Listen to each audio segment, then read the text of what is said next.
Bugungi darsimizda hold so'zi bilan yasaladigan frazali fe'llarni ko'rib chiqamiz. Demak, hold va bir qancha prepositionlar keladi. Holdni o'zi ushlamoq bo'ladi va prepositionga qarab uni ma'nosi o'zgarib ketaveradi. Birinchisi hold on deydigan bo'lsak, hold on degani kutib tur degani. Masalan, sizni kimdadir gapingiz bor, u odam eshikdan chiqib ketyapti, sizga hech narsa demasdan, "Hey, hold on" desangiz bo'ladi. "Ey, kutib tur" degan. Yoki sizni ruxsatingizsiz nimangizgadir tegishmoqchi, masalan, telefoningizni borib olmoqchi. "Hey, hold on" deysiz. "Ey, kutib tur" degan.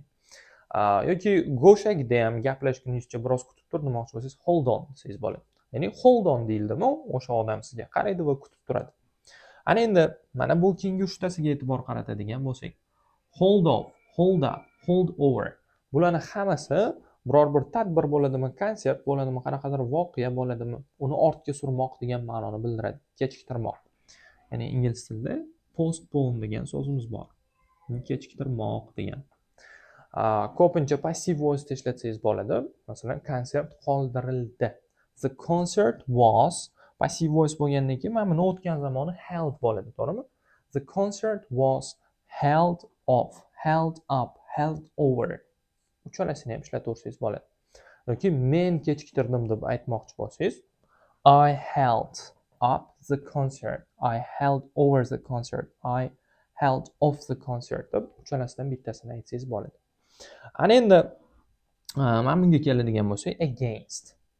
Hold against degani, masalan, sizga kimdir nimadir yomonlik qilgan va siz o'shani yodingizda saqlab, gina saqlab yuribsiz. Gina saqlab yurish degan ma'noni beradi-da, mana shu hold against. Masalan, I hold it against Alex desangiz, men Alexdan xafaman, gina saqlayapman, ya'ni nima deydi, uni qilgan yomon ishi hali ham yodimda turibdi degan ma'noni beradi-da. Yoki mana bunaqa desangiz bo'ladi. I never hold against anyone. Ya'ni men hech kimdan gina saqlamayman degan ma'noni bildiradi. Demak, hold against gina saqlamoq, xafa bo'lib yurmoq. Ana endi hold on to ga qaraydigan bo'lsak, hold on to degani tasavvur qiling, avtobus yoki metroga chiqdingiz, avtobus metro bitta silkinadigan bo'lsa, chiqqan odam silkinib ketadi yoki yiqilib tushishi ham mumkin. O'sha paytda hold on to desangiz bo'ladi. Hold on to degani mahkam ushlab ol nimanidir degan. Hold on to the seat desangiz bo'ladi, o'rindiqqa mahkam ushlab ol. Yoki не только avtobusda, masalan, telefoningizni hamyoningizni yoningizda ko'tarib yurgan bo'lsangiz, masalan, birorta attraksionga chiqdingiz, attraksion aytaylik, mana bunaqa amerikanskiy gorka deydi-yu, ingliz tilida roller coaster bo'ladi. O'shanga chiqqaningizda u telefoningiz tushib ketmasligi uchun, hamyoningiz tushib ketmasligi uchun hold on to your wallet and your money bo'lishi mumkin, your smartphone bo'lishi mumkin, ya'ni mahkam ushlab ol degan. Hold back ga keladigan bo'lsak, hold back degani kimnidir ushlab o'sha orqaga tortish deganida. Masalan, tasavvur qiling, kimdir urushib ketmoqchi, "Ey, sen nima deding?" deb mana ketib qolayotgan paytda do'sti uni bunday orqaga tortib olsa, o'sha hold back deyiladi.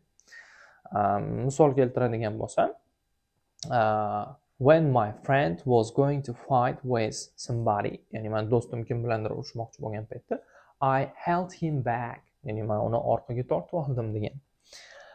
Hold down. Hold down degani kimnidir mana shu pastga bosib, kimnidir nimanidir hold down qilib turish, ushlab turish. Hold down yana bir ma'nosi bor.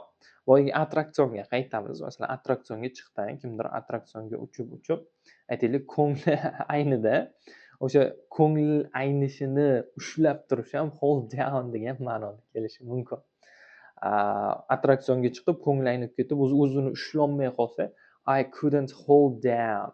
Sorry deymiz. Ya'ni ushlab tura olmadim, kechiring degan. Va hold to oxirgisi. Hold to degani kimnidir tilidan tutmoq deganida. Ya'ni nimadir gap gapirib qo'ysa, aytaylik, keyingi yakshanba men eringman, men gref qilaman, men senga nimadir olib beraman desa, o'sha paytda aytsa bo'ladi. O'sha odam I will hold you to your promise. Ya'ni I will hold you to degani, men seni o'sha tilingdan tutaman degani, your promise. va'dangga muvofiq qildiraman deganida. Va'da berildimi, siz o'sha odamga aytsangiz bo'ladi, I will hold you to your promise. Sen tilingdan tutaman, sen aytib qo'yding, gapirib qo'yding, endi bajarasan degan ma'noni bildiradi. Holdni asosiy ishlatilishlari mana shu. Bundan keyin holdni speakingizda ishlating.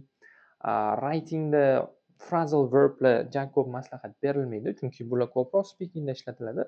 Lekin informal writing yozganingizda ishlatib ketsangiz bo'ladi. Ko'proq speakingda ishlating va sizga yaxshigina balo beradi. Yaxshigina fikrlaringizni native speakerlardek ayta olishingiz mumkin bo'ladi. Sizlar bilan Teacher Bobur bo'ldi. Keyingi darsda ko'rishguncha.